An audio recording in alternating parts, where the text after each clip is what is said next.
Hello friends, இன்றைக்கி உருளைக்கிழங்கு போண்டா எப்படி பண்ணுறதுன்னு பார்க்கலாம்.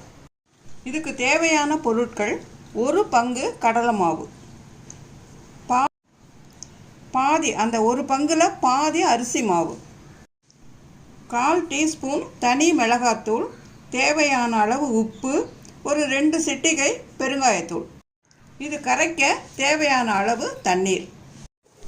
இப்போ உருளைக்கிழங்கு போண்டாவுக்கு உள்ள மசாலாவுக்கு தேவையான பொருட்கள் பார்க்கலாம். 5 உருளைக்கிழங்கு வேக வச்சு தோல் உரித்து மசித்து வச்சுருக்கேன். இந்த மசித்த உருளைக்கிழங்கு எவ்வளவு இருக்கோ அதில் பாதி அளவு வெங்காயத்தை பொடியாக நறுக்கி வச்சுக்கோங்க. நான் இன்றைக்கி 3 பெரிய வெங்காயம் பொடியாக நறுக்கி வச்சுருக்கேன். உங்கள் கார அளவுக்கு தேவையான அளவு இந்த பச்சை மிளகாயும் பொடி பொடியாக நறுக்கி எடுத்துக்கோங்க.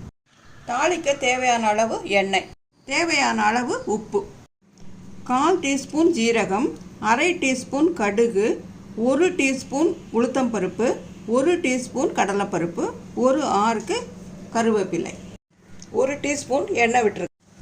இப்போது எண்ணெய் காஞ்ச உடனே கடுகு போடுறோம்.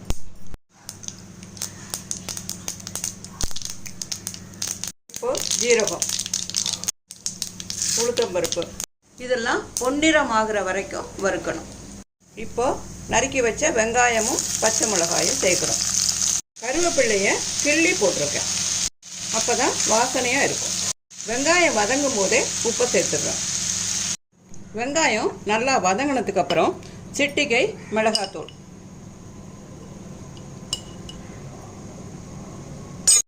மஞ்சத்தூள்,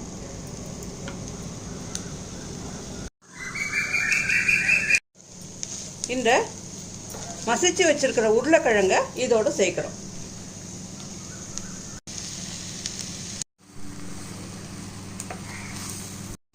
நல்லா மிக்ஸ் பண்ணிட்டு அடுப்பை ஆஃப் பண்ணிடுங்க. இந்த கலவை ஆறுறதுக்குள்ள மாவை நம்ம கரைச்சிப்போம். இந்த கலவையை ஒரு தாம்பாளத்தில் எடுத்து போட்டுருங்க, அது நல்லா ஆறி இருக்கும்.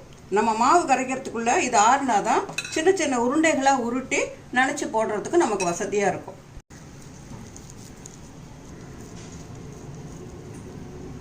எண்ணெயை நல்லா கையில் வச்சு ஹீட் பண்ணிக்கோங்க.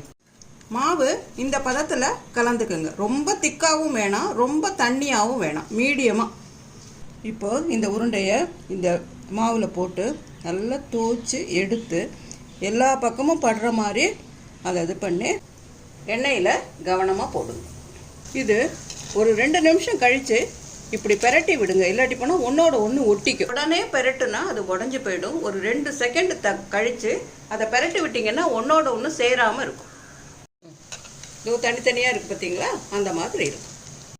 நல்ல பொன்னிறமானோன்னு எடுத்துடலாம்.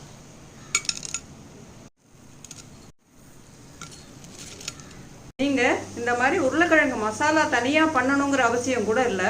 மத்தியானம் உருளைக்கிழங்கு கறி பண்ணுவீங்கள்ல சாப்பாட்டுக்கு, அதையே மசிச்சுட்டு மாவு மட்டும் கரைச்சி சாயங்கால டிஃபனுக்கு இதை நினச்சி போட்டிங்கன்னா ரெடி ஆகிடும்.